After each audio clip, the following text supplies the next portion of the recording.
आज का हमारा टॉपिक है रीडिस्ट्रीब्यूशन ऑफ चार्जेज। आइए हम लोग रीडिस्ट्रीब्यूशन ऑफ चार्जेज पहले स्टडी करते हैं। क्या स्टडी करते हैं? Redistribution of charges. देखिए ये एक बॉडी है जिस पर चार्ज है Q1। क्या चार्ज है? Q1 चार्ज है और इसका पोटेंशियल है V1, इसका कैपेसिटेंस है C। उसके बाद ये दूसरा बॉडी है जिसका चार्ज है Q2, पोटेंशियल कितना है V2 और कैपेसिटेंस है C2। ठीक है, अब हम लोग पहले टोटल चार्ज निकालते हैं। Total charge Q equal to हो जाएगा Q1 प्लस Q2, Q1 का C1 V1 और Q2 का C2 V2। That is total potential of total charge on body. Body पर टोटल चार्ज निकला। टोटल अब क्या करते हैं? व्हेन वी कनेक्ट, अब हम लोग क्या करते हैं? When we connect both bodies, दोनों बॉडीज को हम लोग कनेक्ट करते हैं। तो चलिए कनेक्ट कर देते हैं। जैसे ही कनेक्ट करेंगे तो चार्ज का रीडिस्ट्रीब्यूशन होगा और एक कॉमन पोटेंशियल आ जाएगा। क्या आ जाएगा? कॉमन पोटेंशियल आ जाएगा। इसका पोटेंशियल V हो जाएगा, इसका कैपेसिटेंस Q है और इसका कैपेसिटेंस C2 है, इसका C1, इसका C2 है। तो अब चलिए हम लोग कहाँ चलते हैं? कॉमन पोटेंशियल निकालने के लिए। क्या निकालने के लिए? कॉमन पोटेंशियल निकालने के लिए। कॉमन पोटेंशियल का फॉर्मूला होता है टोटल चार्ज अपॉन कैपेसिटेंस। अब हम लोग क्या निकालते हैं? Common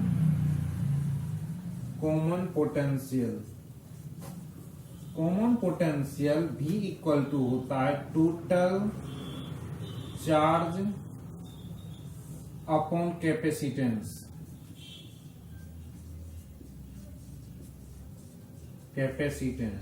total charge upon total capacitance. V equal to क्या हो जाएगा? Q1 plus Q2 divide C1 plus C2।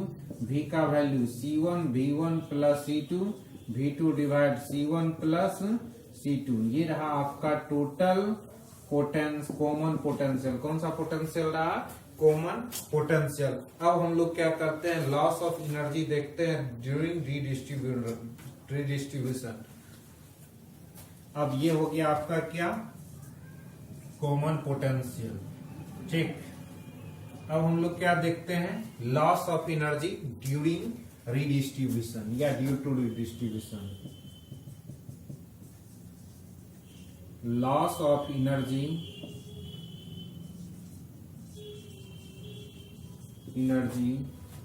Due to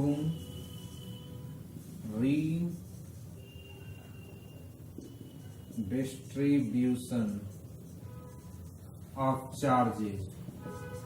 charge के रीडिस्ट्रीब्यूशन के कारण एनर्जी का लॉस कितना होता है ये हम लोग देखते हैं।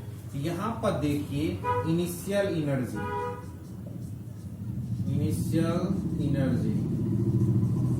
UI बराबर half C1 V1 square plus half C2 और V2 का स्क्वायर। इसके बाद हम लोग देखते हैं कौन सा? Final energy. कौन सा एनर्जी? फाइनल एनर्जी UF कितना होगा? Half C1 plus C2 into V का स्क्वायर। ये रहा आपका कौन सा? Final energy. Half C1 plus C2 into V का एनर्जी V स्क्वायर। अब लॉस ऑफ एनर्जी देखते हैं। लॉस ऑफ एनर्जी निकालने के लिए क्या करना होगा? इनिशियल एनर्जी माइनस फाइनल करना होगा। इनिशियल का वैल्यू कितना है? हाफ C1 V1 का square plus half C2 V2 का square minus half C1 plus C2 into V का स्क्वायर। ये रहा आपका लॉस ऑफ एनर्जी। क्या रहा? Loss of energy. तो लॉस ऑफ एनर्जी में क्या हुआ इस बात को आपको फिर से बता देते हैं। ये दो बॉडी है, एक पर चार्ज Q1 है, दूसरे पर चार्ज क्या है? Q2 है। एक का पोटेंशियल V1, दूसरे का पोटेंशियल V2 है, इसका C1 कैपेसिटेंस C2 है। टोटल चार्ज हो जाएगा Q1 plus Q2 C1 V1 plus C2 V2। We connect the both body. जैसे ही बॉडी को कनेक्ट कर देंगे कॉमन पोटेंशियल भी आ जाएगा। Common potential total charge upon total capacitance Q1 plus Q2 upon C1 plus C2, C1 V1 plus C2 V2 upon C1 plus C2। अब loss of energy due to distribution of charges. Initial energy half C1 V1 square plus half C2 V2 square, final energy half C1 plus C2 into V का square. अब initial minus क्या कर लेंगे, final subtract कर देंगे। तो initial का जो वैल्यू है वो रहा आपका ये लिख दिए, अब माइनस फाइनल का वैल्यू कर दिए। तो इससे क्या आ गया, लॉस ऑफ एनर्जी। क्या आ गया, लॉस ऑफ एनर्जी।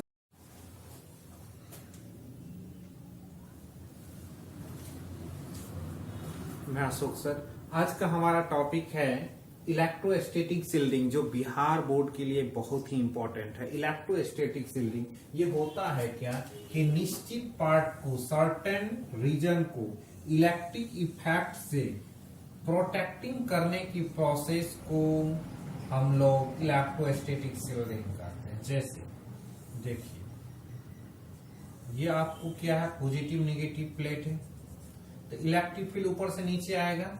ये इतना कैविटी है, कैविटी मतलब क्या होता है, खाली स्थान है, ठीक। और ये चारों ओर कंडक्टर है, क्या है, कंडक्टर। तो ऐसा होगा कि इलेक्ट्रिक फील्ड प्लस से निकल के कहा जाएगा, माइनस पर जाएगा, प्लस से निकल के माइनस पर जाएगा, कहा जाएगा, प्लस से निकल करके माइनस पर जाएगा, ठीक। प्लस से निकल के माइनस पर जाएगा, यहां से निकल के कहा आया, यहां पर आया, प्लस से निकल के माइनस पर आ गया टोटल, ठीक। देखिए, लेकिन बीच में inside the cavity electric field 0 होता है और चार्ज भी क्या होता है, 0 होता है। इसका कारण क्या है, इलेक्ट्रिक फील्ड जैसे ही प्लस से निकला तो एक कंडक्टर का माइनस यहाँ आकर के फिनिश कर दिया और एक प्लस यहाँ आ गया, फिर निकल गया। होता है क्या, कंडक्टर एक न्यूट्रल बॉडी होता है, कोई भी कंडक्टर क्या होता है, एक न्यूट्रल बॉडी होता है। जो चार्ज प्लस से आता है वो माइनस पे जाता है, तो कंडक्टर का एक इलेक्ट्रॉन आकर के खत्म कर दिया, इलेक्ट्रॉन का कंडक्टर आगे इलेक्ट्रिक फील्ड को इलेक्ट्रॉन आकर के खत्म कर दिया। ऐसा निकला, प्लस से आके खत्म, फिर बीच में नहीं है और फिर प्लस से शुरू हो गया। तो ये जो रीजन को बचाने की, प्रोटेक्टिंग करने की प्रोसेस हुआ, मेथड हुआ, that is electrostatic shielding. Important है, भीविया है, 12th में पूछा जाता है, ध्यान रखिएगा इसको। देखिए, the process of protecting a shorter region from the effect of electric field is called electrostatic shielding। इसको क्या बोलते हैं, इलेक्ट्रोस्टैटिक शिल्डिंग। इसके बाद ये तो समझ गए कि इस क्षेत्र को बचाने की प्रक्रिया को हम लोग क्या कहते हैं, इलेक्ट्रोस्टैटिक शिल्डिंग। इसके बाद है polar substance, a substance which made of polar molecule, जो भी पोलर मॉलिक्यूल्स का बना हुआ है सब्सटेंस, उस सब्सटेंस को क्या बोलेंगे, polar substance. The molecules which is made of polar molecules is called polar substance. उसके बाद है, आप देखिए, पोलर मॉलिक्यूल्स क्या होता है, पोलर सब्सटेंस देख लीजिए, जो पोलर मॉलिक्यूल्स से बना होगा। अब पोलर मॉलिक्यूल्स देखते हैं क्या, अब molecules in which centre of mass of positive charge does not coincide with the centre of mass of negative charge when no external field is applied. जब एक्सटर्नल फील्ड नहीं होगा तो सेंटर ऑफ पॉजिटिव चार्ज और centre of negative charge से अगर coincide नहीं करता है तो वो क्या हो जाएगा, पोलर मॉलिक्यूल, जिसमें सेंटर ऑफ पॉजिटिव चार्ज और सेंटर ऑफ नेगेटिव चार्ज एक दूसरे के कोइंसाइड नहीं करता है, वो क्या हो जाएगा, पोलर मॉलिक्यूल्स। फिर से समझिए आप, इलेक्ट्रोस्टैटिक शिल्डिंग, किसी भी प्रोसेस को इलेक्ट्रिक इफेक्ट से बचाने की प्रक्रिया को क्या बोलते हैं, इलेक्ट्रोस्टैटिक शिल्डिंग। उसके बाद आता है क्या, polar molecules.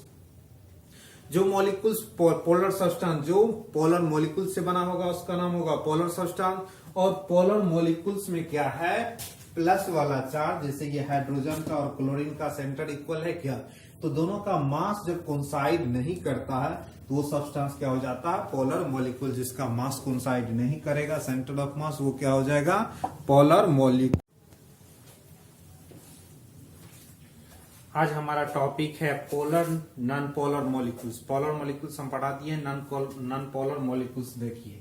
Non polar molecules are molecules in which centre of mass of positive charge coincide with the centre of mass of negative charge. मतलब जिसमें पॉजिटिव चार्ज और नेगेटिव चार्ज का जो सेंटर ऑफ मास होगा, दोनों का क्या होगा, इक्वल हो जाएगा। जैसे H2N2O2, ये सब कौन सा हो जाएगा आपका, नॉन पोलर मॉलिक्यूल, जिसमें दोनों का मास कोइंसाइड कर जाएगा centre of mass positive charge का, वो हो जाएगा आपका क्या, नॉन पोलर मॉलिक्यूल्स। फिर से समझिए, ऐसा सब्सटेंस जिसका ऐसा मॉलिक्यूल जिसका पॉजिटिव और निगेटिव का सेंटर ऑफ मास कोइंसाइड कर जाता है, या मॉलिक्यूल्स का सेंटर ऑफ मास कोइंसाइड कर जाएगा, उसका नाम हो जाएगा पोलर नॉन पोलर मॉलिक्यूल्स। देखिए, the molecules in which centre of mass of positive charge coincide with centre of mass of negative charge is called non polar molecules, जैसे H2O2। ठीक।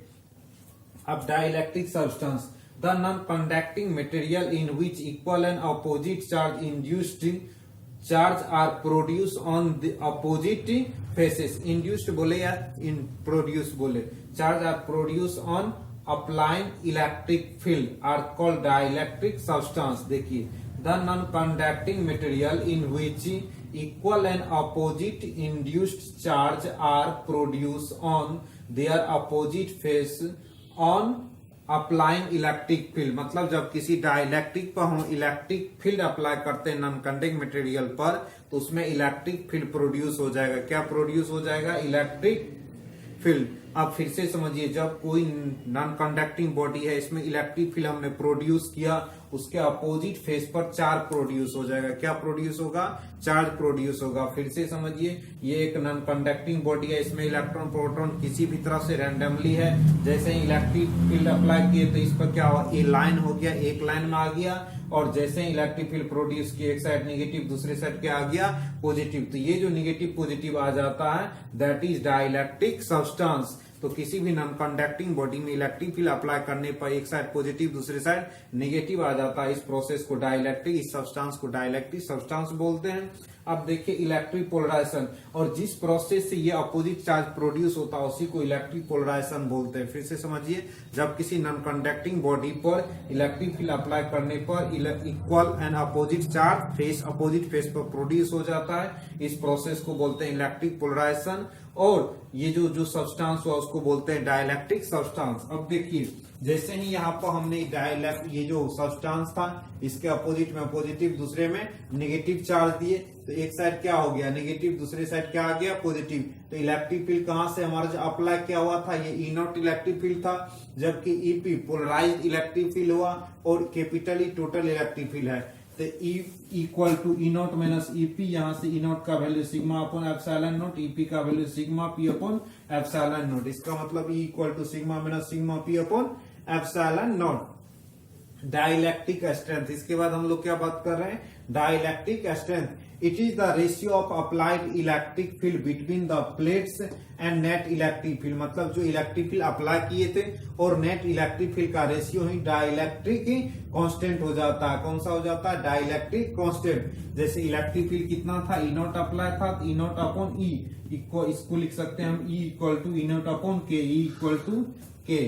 अब ये जो के है डाइलेक्ट्रिक कांस्टेंट है। के क्या होता है? डाइलेक्ट्रिक कांस्टेंट होता है। अब dielectric strength, the maximum value of electric field intensity that can be applied to dielectric without its electric dielectric breakdown. मतलब किसी भी प्लेट पर ये जो प्लस माइनस में टूटता है, उससे पहले जितना इलेक्ट्रिक फील्ड अप्लाई कर देंगे, दैट इज डाइलेक्ट्रिक स्ट्रेंथ, और वो टूटता नहीं है। मतलब टूटने से पहले, ये प्लस माइनस में टूटने से पहले जितना maximum value of electric field को वो क्या कर लेगा? इंटेंसिटी को वो टूटने तक विदाउट ब्रेकडाउन वो सह लेगा। दैट इज आपका कौन सा हो गया? Dielectric strength. डाइलेक्ट्रिक स्ट्रेंथ क्या हुआ?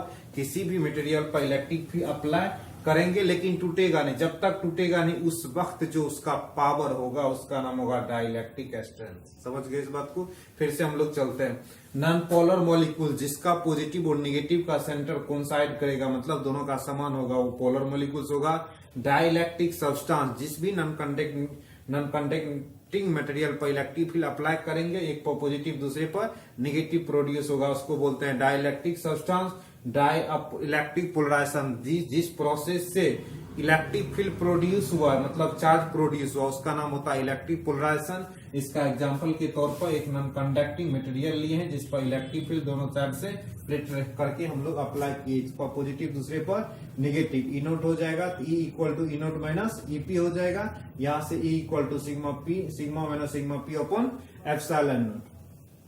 डाइलेक्ट्रिक स्ट्रेंथ क्या होगा, जो अप्लाइड इलेक्ट्रिक फील्ड था और जो रिजल्टेंट इलेक्ट्रिक फील्ड हुआ, दोनों के रेशियो को डाइलेक्ट्रिक स्ट्रेंथ कहते हैं। और ये जो प्लस माइनस में टूटने से पहले जो भी इलेक्ट्रिक फील्ड का वैल्यू वो सह लेता है, उसे डाइलेक्ट्रिक स्ट्रेंथ बोलते हैं। क्या बोलते हैं? Dielectric strength. Electric field break बराबर बी ब्रेक बाय डी। ऐसा यूनिट वोल्ट पर मीटर होता है। ऐसा यूनिट क्या होता है? वोल्ट पर मीटर होता है।